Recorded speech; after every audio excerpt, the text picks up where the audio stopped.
umbrellas in order to make sure that everybody would be able to have a good view of the parade, and also for security reasons as well. But there was a prediction that the weather was going to be absolutely atrocious. The weathermen telling us this morning that there was a 90% chance of rain, and it was going to rain between around about midday and 4 p.m.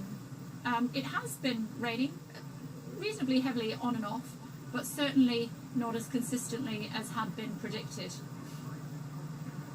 As some of our viewers might know, Pennsylvania Avenue, Dickens just pointing to me that I think the Cadillac one is coming now. It'll be here in just a second. I was saying, Adam, about veterans, and it's very much a plank of the there it is, right in the middle of your shot. It's coming down now, and you can recognise it. God bless America. Veterans causes. Να βοηθήσει και την Ελλάδα μας να πάμε μπροστά. Veterans parade that had actually been cancelled. And so he felt that while he was involved, of course, New York being, Queens in fact, being his home state, his home area, that he felt it was important for him to reinstate that parade, and now it lives on. Now we are due to go off air in a couple of minutes' time, but literally the President is going to be going past us in about 2 minutes' time, so I'm hoping that our director Sarah is going to give me an idea of exactly what you want to do about that.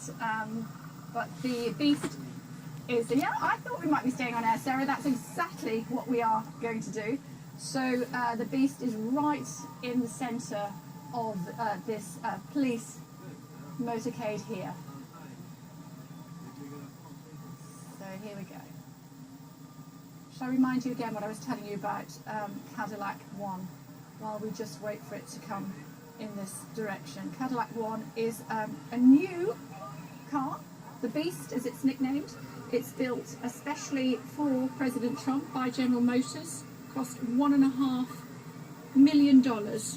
It's bulletproof, as you would anticipate, but apparently it's also got tear gas cannon in it as well, as you do. The doors, they are bulletproof and reinforced and with steel, and so it's too heavy for the President or anyone else inside to open on their own. As a result, it does need a member of the Secret Service to open the door for the President, not just being chivalrous, but also they wouldn't be able to get out without them being there. Inside, it has the blood type of the President, and they do have run-flat tyres, so if there is an issue, looking at all of this bristling hardware around him, unlikely to be the case, but if there is an issue, then they can take the President to a place of safety very quickly.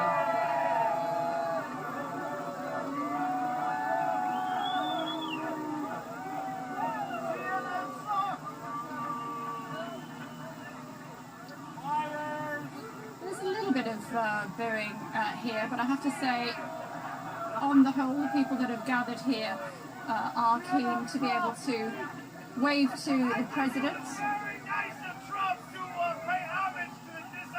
Okay, yeah, there was one or two boos, but I think generally it's a lot of support for the President as he moves down now with his motorcade past our live position here on the corner of Constitution Avenue and Pennsylvania Avenue.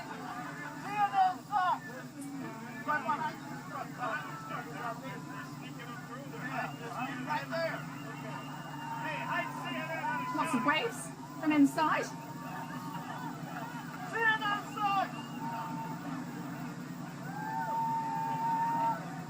We're keeping an eye, obviously, on what people are saying. Generally, people are being pretty good-natured. Haven't heard any swear words or choice language, but if there is, we apologise in advance. There you go, thumbs up from Mr. Trump, President Trump, waving to the crowd.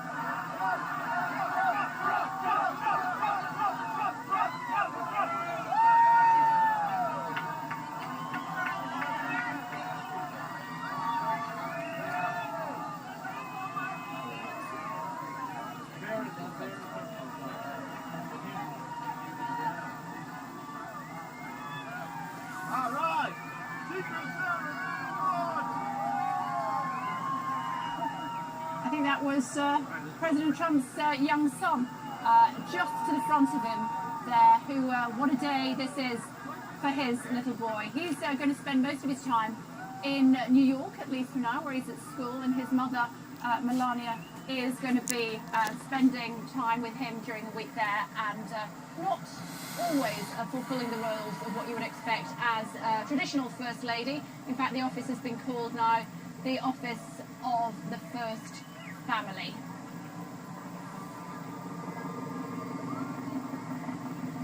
It's 9 o'clock. You are watching Sky News, and this is the presidential inauguration parade for the 45th President of the United States of America, President Trump. Crowds have been gathering throughout the pace from the Capitol building right down Pennsylvania Avenue and to the bottom, where we'll see him alight at the White House. He could get out of the vehicle. The 44th President, President Obama, did get out of the vehicle back in 2009 when it was bitterly cold with his wife, which is where President Trump arrived a couple of days ago. That's the first thing he did. He went straight to his hotel.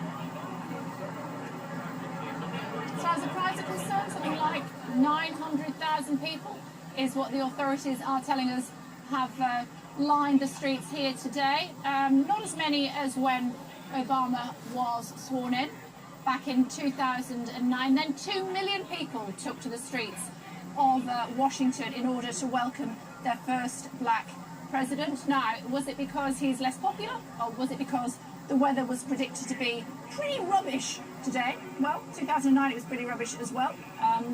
Don't know, you pay your money, you take your choice, don't you? Amanda Walker joining us. Amanda? Been written by Donald Trump, and it was very different in tone. It talked a lot more about unifying, about bringing people together. There were even references to the people who hadn't voted for him. And I think